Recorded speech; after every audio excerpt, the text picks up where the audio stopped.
Bueno, comenzó ya el 20º Congreso del Partido Comunista de China, en donde, entre otras cosas, se debaten el futuro del país, también muy importante respecto a la continuidad del presidente Xi Jinping por los próximos 5 años como además secretario general del partido. Todo apunta a que así será y será el primer presidente chino en la historia de tener así un tercer mandato. Vamos a conversar sobre esto, la importancia que tiene este congreso con el ex embajador de Chile en China y consejero del Centro de Estudios Internacionales de la Universidad Católica, Pablo Cabrera. Pablo, muchísimas gracias por acompañarnos una vez más en Mundo Plus.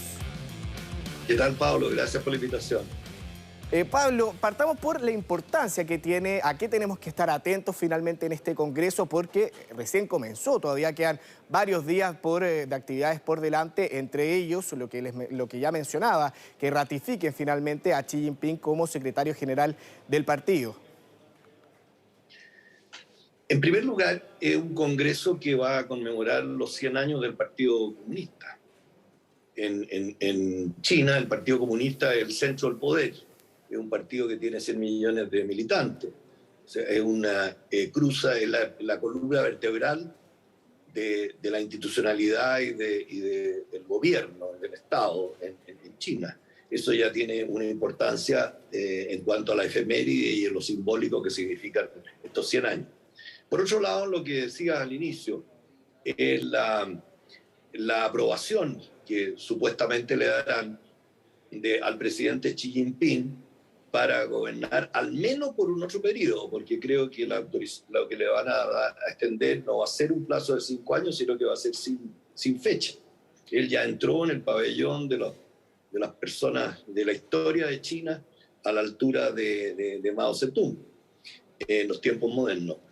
Dicho esto, este congreso se desarrolla en un momento importante para China y su relación y su situación en el mundo, y en la agenda, de cara a la agenda mundial y global. China en este minuto que está enfrentando una situación económica, al igual que todos los otros países, o la mayoría de todos los otros países, seria, está creciendo a números o a porcentajes muy inferiores a lo que estaban acostumbrados. Esta fábrica del mundo ha sufrido un frenazo, ha adoptado políticas muy drásticas con respecto a la lucha contra la pandemia, que ha significado la política del COVID-0, que significa un aislamiento, un cierre de las cadenas de distribución de China por el aislamiento que ha sometido a la población con el objeto de reducir el número de contagios en China y no seguir siendo acusado como haber sido la causa de la pandemia del COVID-19.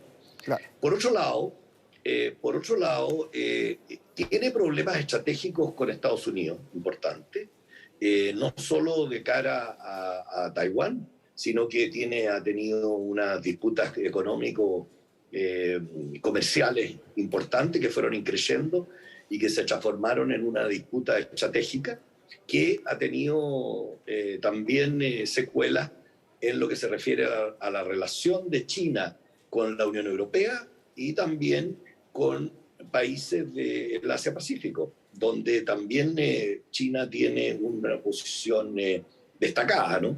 Es un miembro activo de todas las instancias de cooperación del Asia-Pacífico. O sea, este Congreso le pone un desafío al gobierno, al Partido Comunista, a la diplomacia china y al futuro de Xi Jinping, y también a China como un actor importante de la agenda global, toda vez que tiene que disipar una cantidad de desconfianzas que han surgido en el grupo de la comunidad internacional respecto a sus intenciones, más allá de ser un país de presencia internacional importante y de ejercer áreas de influencia muy destacadas. Claro. Pablo, ahí usted tocó un punto muy importante del cual ya se refirió Xi Jinping, que es precisamente la situación en Taiwán. Y además lanzó una dura advertencia de que no tiene miedo de tener que utilizar la fuerza para poder finalmente reunificar a China. ¿Qué podemos desprender de estos dichos? ¿Podría ocurrir lo mismo que ocurrió en Hong Kong finalmente con una legislación que se hace mucho más restrictiva en este territorio? ¿O puede ir más allá finalmente y poder iniciar un conflicto bélico en contra de la isla? Bueno, está todo relacionado, pero creo que eso es más amplio. Esto está en un contexto mucho más amplio. El Congreso, como decíamos, tiene una cantidad de dimensiones desde un punto de vista político, social, económico y de posicionamiento de China en el mundo, que hace que dentro del orgullo nacional y dentro de las prioridades nacionales está el tema de la unidad. Y ellos le han dado una importancia tremenda, y el tema de la unidad no es nuevo en China, es un tema histórico, centenario, donde el tamaño del país, la cantidad de nacionalidades que hay dentro del país y lo que ha sido la historia china ha demostrado que la unidad no ha sido su fuerte y que ha sido uno de los objetivos, que también hoy día se agrega el tema de la identidad, por lo tanto. En ese contexto, el tema de la unidad china tiene mucho que ver Taiwán. Taiwán y el principio de una sola China, que ha sido reconocido por todo el mundo, pero que ha tenido algunas debilidades en cuanto a la aproximación de algunos países al tema, ¿no? No Estados Unidos propiamente tal, si Estados Unidos tiene todos saben cuál es la aproximación de Estados Unidos a Taiwán, y que Estados Unidos tiene un memorándum de entendimiento especial que lo conoce China en lo que se refiere a su relación con Taiwán. Pero China no pretende, según ellos dicen, invadir Taiwán, salvo que Taiwán sea invadido por otros. O sea, la unificación con Taiwán tiene que ser una unificación amigable, de acuerdo a lo que ha sido su política de una sola China. Eso ha tenido una cantidad de vicisitudes recientemente, dadas por situaciones de guerra en Europa, dadas por situaciones de confrontación no solo estratégica, sino que también comercial en el área del Asia-Pacífico, en las dificultades de las relaciones que tiene China con la India, con Japón y con Corea del Sur, en lo que se refiere a la soberanía de algunos territorios. O sea, China es un país importante, China es un país que tiene hechuras de potencia mundial, si bien es cierto todavía le faltan algunas características para ser considerado una real potencia mundial, dadas las circunstancias de su organización interna y del acceso a las cuotas de poder o a lo que sea el manejo del Estado, en lo que se refiere a las personas que no forman parte ni del Partido Comunista ni del gobierno.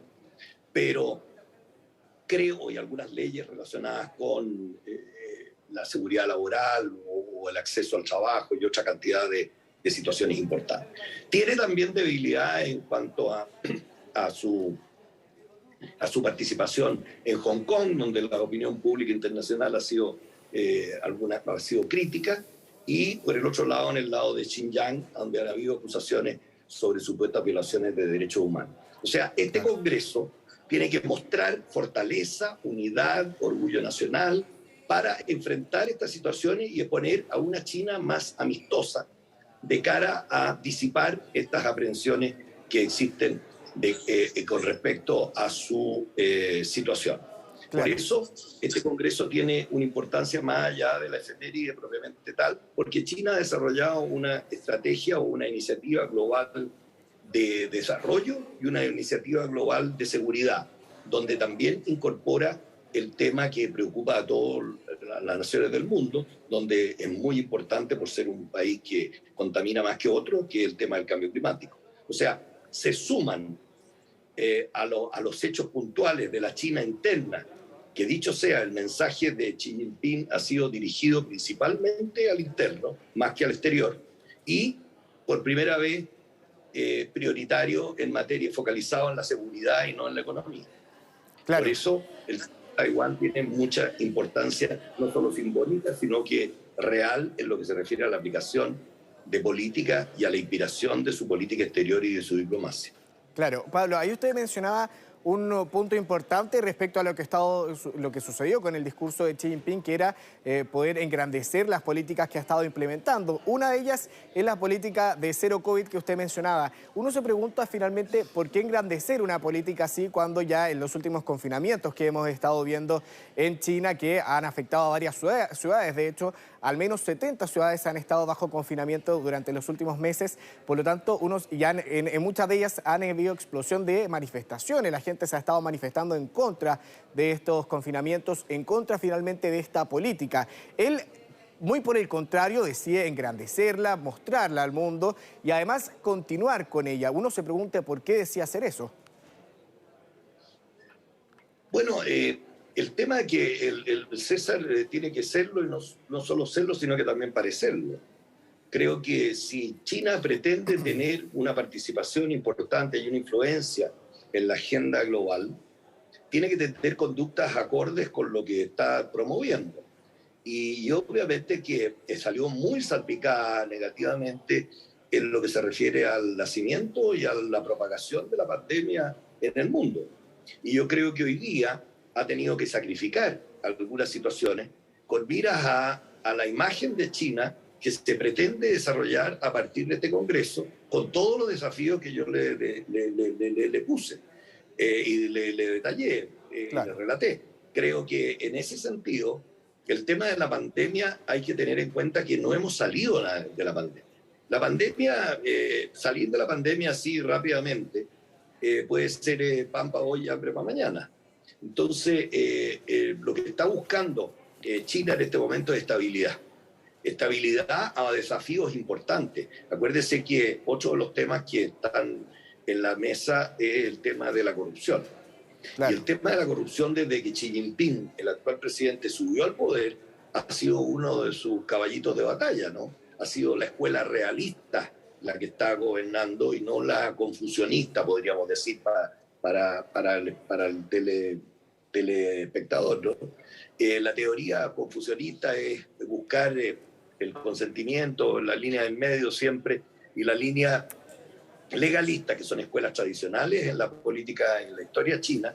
Legalistas, podríamos decir de que el presidente Xi Jinping es que va a tener que usar todos los mecanismos que tiene con el objeto de corregir, entre comillas, fraternalmente, todas las anomalías que trae el ejercicio del poder en un país tan grande y gobernado por un partido como el Partido Comunista, que es la espina dorsal del gobierno. Claro. O sea, no es que les esté satisfaciendo de decir, mire, nosotros estamos combatiendo la pandemia, sino que también queremos tener un país sano para poder tener un país de proyección internacional y un país que tenga influencia internacional.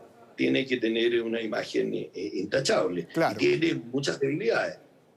Claro. Pablo Cabrera. Pero creo que hay otros temas también ahí, más allá de esos, que son importantes y que va a ser una noticia en desarrollo, Pablo. Creo que tenemos toda la semana para seguir conversando con China, pero el desafío es grande porque han habido muchas aprensiones con respecto al papel y al rol que juega China, en la agenda internacional. Claro, nos quedaron ahí varios temas ahí pendientes que vamos a poder desarrollar ya hasta el momento en que se termine este congreso con ya todos los anuncios finales. Pablo Cabrera, muchísimas gracias por habernos acompañado esta tarde en Mundo Plus.